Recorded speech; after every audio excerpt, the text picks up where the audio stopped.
Hi, it's Global Politics with Jim Martin. Javier Milie's economic reforms aren't going so well.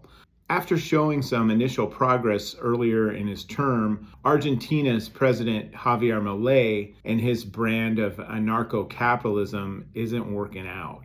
At first, his cuts to bloated social spending, and they absolutely needed to do that, and willingness to, within reason, allow Argentina's currency to float on the international market. Argentine exports rose and inflation dropped from around 200% to about 40%. So things were looking like they were all headed in the right direction.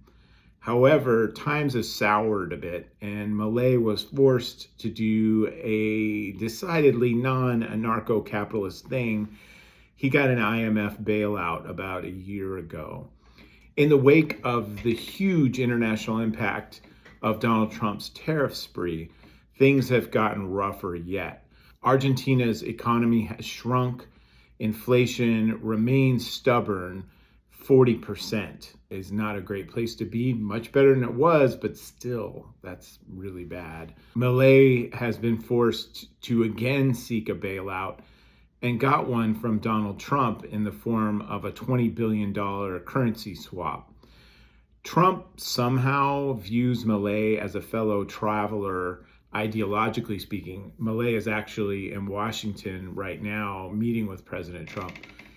Even though Milei is really more of a libertarian in many ways than a right-wing ideologue, I think that if many in the Trump administration got to know Milei and really studied him, they would not agree on a range of things. But still, it's possible that Argentina may get a boost from increasing exports of minerals, soybeans, and beef to China, a market that suddenly came wide open after Donald Trump's tariffs killed those markets for American farmers.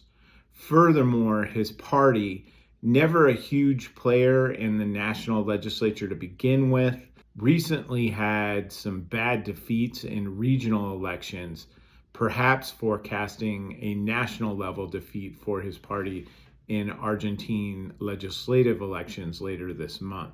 Even a modest loss in these elections would dramatically endanger Milei's agenda and his popularity nationwide. So that's what we've got for today. If you know more than me about this, please feel free to put it in the comments. That's how we can all learn together.